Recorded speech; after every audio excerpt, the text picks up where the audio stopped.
जी हां दोस्तों, भारतीय जनता पार्टी की सरकार के ही दो पूर्व सेना अध्यक्षों का सीज फायर और प्रधानमंत्री नरेंद्र मोदी पर चौंकाने वाला खुलासा। नायडू नीतीश जयंत भी रह गए सन्न। क्या इसीलिए मुंह छिपा करके घूम रहे हैं मोदी और शाह? बहुत स्वागत है आप सभी का। आप देख रहे हैं द राजनीति का विशेष सेगमेंट खबर और विश्लेषण। मैं हूं जब्बार खान। दोस्तों, 10 मई के बाद आखिर ऐसी कौन सी स्थिति आ गई जिसके कारण मोदी और शाह जनता के सामने नहीं आ रहे? आखिर जनता ये क्यों बार बार कह रही है कि वो प्रधानमंत्री नरेंद्र मोदी जो हर रविवार को करीब करीब अपने मन की बात करते हैं, मगर इतने महत्वपूर्ण मौके पर वो जनता के बीच आने से घबरा रहे हैं? मगर सबसे चौंकाने वाला खुलासा आखिर ऐसा क्या है जिसमें कहा जा रहा है कि अटल बिहारी वाजपेयी और प्रधानमंत्री नरेंद्र मोदी के राज में ही सेना अध्यक्ष रहे दो पूर्व सेना अध्यक्षों ने वो कौन सा खुलासा कर दिया सीज फायर पर और प्रधानमंत्री मोदी पर, जिसको लेकर के देश में एक आक्रोश बढ़ रहा है। और एक ऐसी स्थिति जब मोदी और शाह के ही नजदीकी और सहयोगी लोग, जिसमें नायडू नीतीश जैन जैसे लोग शामिल हैं, ये लोग भी सुन करके सन्न रह गए। और इन तमाम चीजों के बीच में राहुल गांधी ये क्यों कह रहे हैं कि सच तो सामने ला करके दम लेंगे? दोस्तों, विस्तार से आपको बताते हैं, अंत तक इस वीडियो को जरूर देखें। दोस्तों, देश में शांति का माहौल है।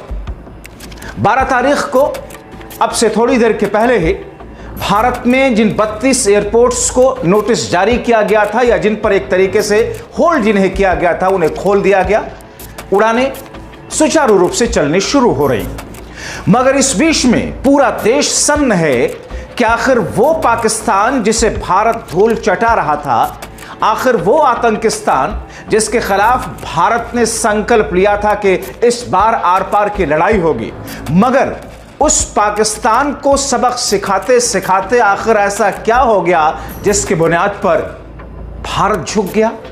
क्या यह सवाल इस तरीके से उठाना ठीक है? आप क्या सोचते हैं? क्योंकि सवाल तो बहुत सारे लोग उठा रहे हैं, क्योंकि जिस अंदाज में अमेरिका ने चौधराहट दिखाई है मोदी सरकार के साथ में, जिस अंदाज में अमेरिका ने मनमाना रवैया किया है और कहा यह जा रहा है, बहुत सारे लोग ये कह रहे हैं कि साहब जो हुआ वो ठीक नहीं हुआ, देश की भावनाओं के साथ में खिलवाड़ हुआ। मगर दोस्तों, ये बातें मैं खुद नहीं कहूंगा, न मैं खुद कह रहा हूं, सोच रहे होंगे, समझ रहे होंगे और खुद एनालिसिस कर रहे होंगे कि हुआ क्या है। मगर मैं भारत के दो पूर्व सेना अध्यक्षों के उन बयान को कोट करना चाहता हूं, जो कि एक भारतीय जनता पार्टी की सरकार में, एनडीए सरकार में 1999 के वक्त में कारगिल के युद्ध, कारगिल के समय में भारतीय सेना के अध्यक्ष रहे। सरकार थी भारतीय जनता पार्टी के, अटल बिहारी वाजपेयी प्रधानमंत्री थे। और दूसरे सेना प्रमुख हैं, सेना अध्यक्ष रहे हैं जिन्होंने सवाल उठाया, वो बीजेपी की सरकार हाल फिलहाल में साल 2022 तक वो सेना अध्यक्ष ने, एमएम नरवणे, मोदी सरकार में। दोस्तों, और दोनों ने जिस अंदाज में सवाल उठाए हैं वो लोगों को चौंकाता है। दोस्तों, और भारतीय जनता पार्टी की ही सरकार में दोनों पूर्व सेना अध्यक्षों ने सवाल उठाए सीज फायर को लेकर के कि आखिर अचानक भारत कैसे रुक गया, कैसे अमेरिका का दबाव बन गया। वो आपको सबसे पहले मैं एक अखबार की कटिंग के जरिए दिखा देता हूं और सुना देता हूं।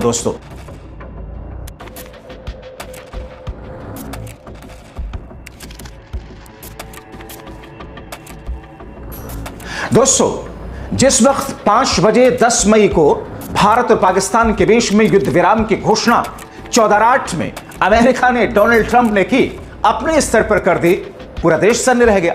मैंने खुद जब डोनाल्ड ट्रंप का वो ट्वीट देखा तो मैं एक पल के लिए मैं खुद हिल गया कि ये हो क्या रहा है? क्या ये वही भारत है जो 1971 का भारत था, जब पाकिस्तान की बदमाशियों के चलते भारत ने पाकिस्तान के 2 टुकड़े कर दिए थे, बांग्लादेश बनवा दिया था, और उसी बीच में, युद्ध के बीच में, अमेरिका ने अपना 7वां बेड़ा भेज दिया था। लेकिन फिर भी उस वक्त भारत झुका नहीं था। उस वक्त भारत की कूटनीति ऐसी थी कि दूसरे देशों का भी समर्थन एक तरीके से भारत के साथ में था, लेकिन अमेरिका ने दबाव उस वक्त भी डाला, लेकिन भारत झुका नहीं था। इंदिरा गांधी प्रधानमंत्री थी और इसीलिए इस बीच में इंदिरा गांधी ट्रोल हो रही हैं। मैं नहीं कहूंगा क्या भारत ने किसी तरह से कोई कायरता दिखाई है। प्रधानमंत्री नरेंद्र मोदी 56 इंच की छाती वाले, 56 इंच की छाती चौड़ी करते हुए जो राजनीतिक रैलियों में भाषणबाजी करते हैं, जिस अंदाज में उन्होंने पहलगाम अटैक के दूसरे ही दिन बिहार में जाकर के कहा था कि जिन आतंकियों ने, जिन लोगों ने हमला किया है, उन लोगों को और उनके पालने और पोसने वालों को धरती के आखिरी छोर तक पीछा करके उनको सबक सिखा करके रहेंगे। तो फिर सवाल यह है कि जब हमारी भारतीय सेना शौर्य दिखा रही थी, जमामर्दी के साथ में, बहादुरी के साथ में लड़ रही थी, और भारतीय सेना ने 9 आतंकी अड्डों को तबाह किया पाकिस्तान में, 21 चुने गए थे, ढूंढे गए थे, और फिर इस बीच में मोदी सरकार ने सीज फायर पर सहमति जता दी। ऐसा क्यों? सबसे पहले आप देखिए कि भारत के 2 सेना अध्यक्ष जो पूर्व में सेना अध्यक्ष रहे बीजेपी की ही सरकार में, एक अटल बिहारी वाजपेयी की सरकार में रहे कारगिल वार के वक्त में, और एक इसी मोदी सरकार में रहे, उन्होंने किस तौर पर सवाल उठाया है दोस्तों। और दोस्तों, अखबार ने जो छापा है, जो लिखा है, उसमें यही टाइटल दिया गया है, अचानक सीज फायर पर सवाल। सवाल कौन उठा रहे हैं? 2 पूर्व सेना अध्यक्ष, युद्ध विराम के फैसले से पूर्व सेना प्रमुख भी है हैरान। टाइटल उन्होंने दिया है, एक है जनरल वीपी मलिक जो कि अटल बिहारी वाजपेयी की सरकार में सेना अध्यक्ष थे कारगिल के युद्ध में, दूसरे हैं जनरल मनोज नरवणे, यानी कि जनरल MM नरवणे जो कि मोदी सरकार में सेना अध्यक्ष रहे हैं। एक ने कहा कि इतिहास पूछेगा कि भारत ने इससे हासिल क्या किया, और आखिर भारत की जो रणनीतिक तौर पर या भारत की जो युद्ध के स्तर पर जो कुछ कार्रवाई थी उसका हासिल हुआ क्या दोस्तों, ये तो बताना पड़ेगा। और दूसरे जो ये कहते हैं MM नरवणे कि ये तीसरी बार हुआ है जब आगे और मौका नहीं मिलेगा। तो दोस्तों, दोनों ही सेना अध्यक्ष पूर्व में रहे, दोनों ही पूर्व सेना अध्यक्ष बीजेपी सरकार में रहे, उन्होंने सवाल उठाया, और जाहिर तौर पर सवाल तो आपके मन में भी होगा। आप याद कर रहे होंगे 1971 को जब इंदिरा गांधी ने पाकिस्तान के 2 टुकड़े कर दिए, और आप याद कर रहे होंगे, मैं भी याद कर रहा हूं कि जब पहलगाम आतंकी हमले के बाद में बिहार से प्रधानमंत्री नरेंद्र मोदी ने जाकर के जो हुंकार भरी थी, लेकिन उस हुंकार का हुआ क्या? पाकिस्तान के कुछ सैन्य ठिकानों पर बाद में काउंटर प्रहार तो हमने किया, उससे पहले कुछ आतंकी ठिकाने ध्वस्त हमने किए, लेकिन जो लड़ाई, जिस एक्ट ऑफ वार को पाकिस्तान ने भारत के जरिए सिंधु जल संधि को निरस्त करने के बाद में कहा था यह एक्ट ऑफ वार है, भारत ने कहा था कि आतंकी हमला एक्ट ऑफ वार है, तो फिर इस वार को रोक क्यों दिया बिना अंजाम तक पहुंचाए हुए दोस्तों? और सबसे बड़ी बात कि इसमें अमेरिका ऐलान करता है। एक दिन पहले वही अमेरिका जिसके वाइस प्रेसिडेंट ये कहते हैं कि भारत और पाकिस्तान के बीच जो कुछ हो रहा हमारा उससे कोई लेना देना नहीं, अगले दिन डोनाल्ड ट्रंप कहते हैं कि पूरी रात लंबे तौर पर नेगोशिएशन हुई, भारत के साथ में बातचीत हुई और पाकिस्तान के साथ में, और जिस दिन 10 मई को दोस्तों ये युद्ध विराम की घोषणा की गई, उसी दिन अमेरिका के विदेश मंत्री ने भारत के विदेश मंत्री से बात की, पाकिस्तान के प्रधानमंत्री से बात की, और पाकिस्तान के आर्मी चीफ आसिम मुनीर से बात की, और इसके बाद में यह घोषणा की गई। अमेरिका घोषणा करता है युद्ध विराम का, पाकिस्तान घोषणा करता है युद्ध विराम का, उसके बाद में वहां के डिप्टी PM इशाक डार, मगर भारत में कौन ऐलान करता है? हम तो ये सोच रहे थे शायद प्रधानमंत्री मोदी आएंगे, हम ये सोच रहे थे कि शायद रक्षा मंत्री राजनाथ सिंह आएंगे, हम ये सोच रहे थे कि शायद इस पूरे मामले को लेकर के अमित शाह आएंगे, हम ये सोच रहे थे कि कोई ऐसा सरकार की तरफ से ऐलान किया। मामला युद्ध रोकने का तो सरकार के स्तर पर हुआ ना, मगर किसको आगे कर दिया सरकार ने? आगे कर दिया विदेश मंत्री के मंत्रालय के सेक्रेटरी हैं विक्रम मिस्री को। वो आए बेचारे, उन्होंने 3 लाइन की प्रेस कॉन्फ्रेंस की और वापस चले गए, और इसके बाद में उनको ट्रोल, किस तरीके से ट्रोल आर्मी कैसे उनके पीछे लग गई। तो सवाल यह है कि जब आतंकियों को और आतंकियों को पालने और पोसने वालों को धरती के अंतिम छोर तक पीछा करके उन्हें निस्तो नाबूद करने की कसम खिलाई गई थी, और देश में एक आह्वान किया गया था, देश एकजुट था, विपक्ष एकजुट था, राहुल गांधी ने तमाम विपक्षी पार्टियों को लेकर के अमित शाह और मोदी को आश्वासन दिलाया कि साहब आप भले मत आइए सर्वदलीय बैठक में, आप भले मत जाइए पहलगाम, आप भले मत मिलिए जिन लोगों की जाने गई पहलगाम में उनके परिवार वालों से, लेकिन हम आपके साथ में खड़े हैं, जो कुछ सरकार करना चाहती है करे, मजबूती के साथ में आतंकवाद के खिलाफ में प्रहार करे। राहुल गांधी ने बार बार कहा कि जिन लोगों ने ऐसा किया है उनको पे करना पड़ेगा, ऐसा वैसा नहीं, सीरियस अंदाज में बड़े स्तर पर उनको इसका हर्जाना भुगतना होगा। मगर क्या हुआ? अचानक सीज फायर।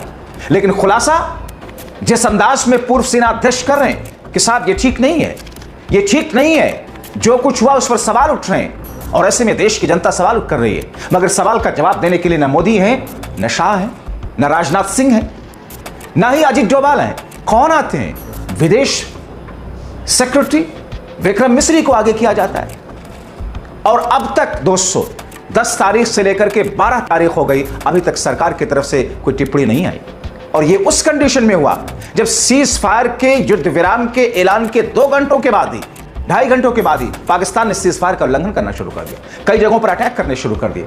तो ऐसे में सवाल तो है, और ऐसे में इसीलिए राहुल गांधी ये कह रहे हैं कि साहब संसद का विशेष सत्र बुलाया जाना चाहिए और उस सवाल को जाहिर तौर पर उठाया जाना चाहिए कि आखिर किसकी चूक थी, पहलगाम में सिक्योरिटी क्यों नहीं थी वहां पर, जवाबदेही कोई तय होगी। 26 मौतें जिसकी जिम्मेदारी कोई लेगा, इस्तीफा कोई देगा, और बावजूद इसके आतंकवाद को निस्तेनाबूद करने के नाम पर जिस तरीके से आपने आह्वान भरा, तीनों सेना के विभाग ने जिस तरीके से बहादुरी दिखाई, मगर आपने बीच में रोक दिया। ये सवाल है, आपके मन में क्या सवाल है? अपनी राय कमेंट बॉक्स में जरूर लिखें। अभी के लिए इतना ही। आप सभी दर्शकों का अंत तक वीडियो देखने के लिए बहुत शुक्रिया।